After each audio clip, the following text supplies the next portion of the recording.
السلام علیکم ناظرین، ظہیر الدین بابر آپ کی خدمت پہ حاضر ہے۔ ناظرین، آج بات کریں گے وزیر اعظم شہباز شریف کا دورہ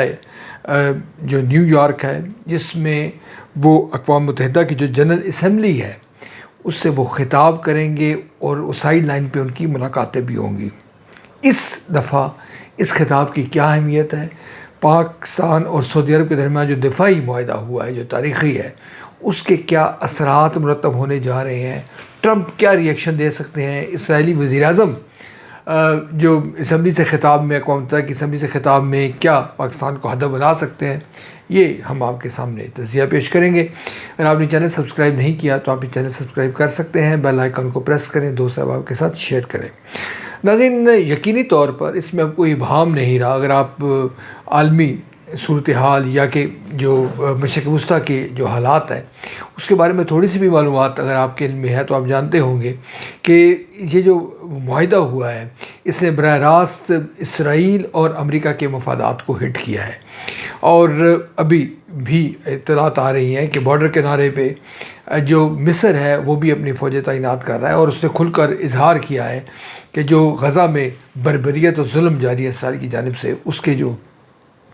اثرات ہیں وہ ان کی چونکہ سرحد کے پار ہیں تو اس پر بھی مرتب ہو رہے ہیں۔ یہ بھی آپ جانتے ہیں کہ اسحاق ڈار جو ہمارے نائب وزیر اعظم ہیں اور وزیر خارجہ ہیں، انہوں نے بھی یہ کہا ہے کہ دیگر جو عرب ممالک ہیں وہ بھی اس حوالے سے سوچ رہے ہیں، اور مختلف اخبارات میں یہ خبریں بھی آ رہی ہیں کہ جس طرح سابق آرمی چیف جنرل راحیل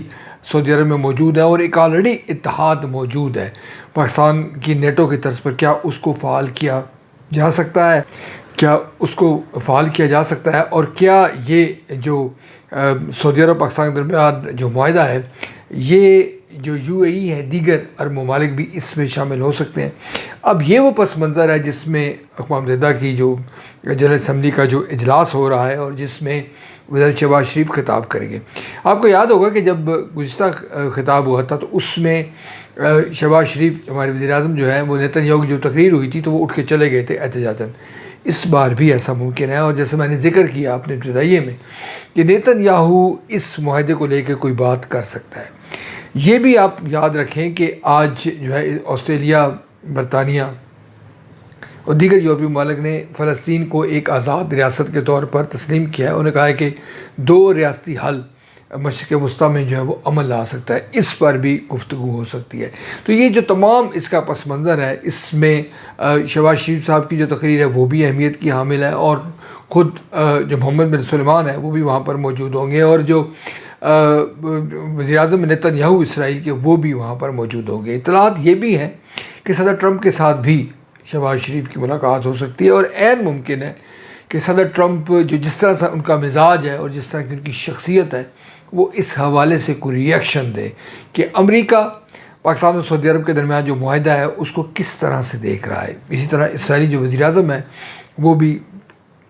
اس کو پن پوائنٹ کر سکتے ہیں۔ پاکستان جو ہے یقیناً طور پر اس وقت ایک عالمی سطح پر اس کا ایک قد کاٹ بن گیا ہے، اور جیسے کہ ہم نے پہلے بھی شاید آپ سے ذکر کیا کہ خالق کائنات کہتا ہے کہ وہ شر سے خیر، خیر سے شر پیدا کرتا ہے، اور یہ جو بھارت نے ہم پر حملہ کیا اور پاکستان نے جو بھرپور انداز میں جواب دیا تو یقیناً ایک بھارت کی جانب سے ایسا شر تھا جس میں پاکستان کے لیے خیر کا پہلو تھا، اور پاکستان نے اپنی جو صلاحیت ہے، اپنی جو جنگی صلاحیت ہے وہ اس نے دنیا پر واضح کر دی، اور دنیا یقینی طور پر اشش کر اٹھی، اور غیر متوقع طور پر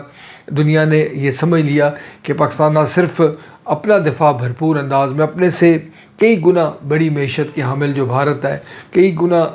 زیادہ اسلحہ رکھنے والا جو بھارت ہے، جس کا دفاعی بجٹ بھی زیادہ ہے، اس کا مقابلہ کر سکتا ہے، بلکہ وہ جو خطے کے دیگر ممالک ہیں جیسے مشرق وسطیٰ میں اب سعودی عرب کے ساتھ معاہدہ ہوا، اس میں بھی قیام امن میں اپنا رول پلے کر سکتا ہے۔ تو یہ لمحات بڑے اہم ہیں اور یہ اجلاس بڑا اہم ہے، اس کے جو اثرات ہیں، اس میں جو تقاریر ہوں گی وہ بڑی اہم ہوگی۔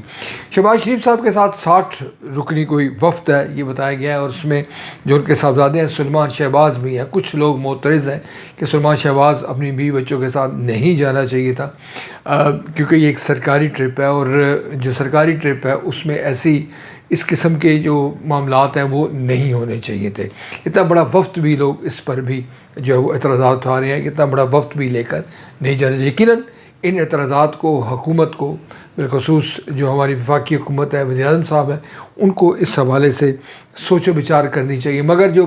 دیگر اس کے پہلو ہیں وہ امپورٹنٹ ہیں، جیسے آرمی چیف بھی وزیر اعظم کے ساتھ ہوں گے اور ملاقاتیں متوقع ہیں، اور جیسے میں نے ذکر کیا کہ جو گونج ہے پاکستان اور سعودی عرب کے درمیان معاہدے کی گونج ہے، یہ بھی آپ اس میں کو سنائی دے گی، اور پاکستان ایک بار پھر اپنے اس عزم کا اظہار کرے گا کہ یہ جو معاہدہ ہوا ہے یہ کسی ملک کے خلاف نہیں ہے، اور نہ ہی اس کا مقصد کسی ملک کے خلاف جارحیت کا ارتکاب کرنا ہے۔ پاکستان جو ہے ایک ذمہ دار ریاست ہے، اور صرف محض اس بات پر کیا گیا ہے کہ سعودی عرب میں جو مقدس مقامات ہیں، یا سعودی عرب کے ساتھ جو ہمارا گزشتہ 1960 سے جو ایک تعاون چلا آ رہا ہے، اس کو جو ہے مزید پختہ کیا گیا، اس کے علاوہ کوئی ارادہ نہیں۔ مگر جیسے میں نے ذکر کیا، اس کے اثرات بہرکاف ہیں اور دنیا اس کو محسوس کر رہی ہے، اور بالخصوص جیسے میں نے پہلے ذکر کیا کہ امریکہ اور اسرائیل کے مفادات اس میں ہٹ ہوئے ہیں، جو اس حوالے سے یقینی طور پر رد عمل دے سکتے ہیں۔ لیکن آج کے لیے اتنا ہی، مزید نئے ویلا کے ساتھ آپ کی خدمت میں دوبارہ حاضر ہوں گے، اس وقت تک اللہ نگہبان۔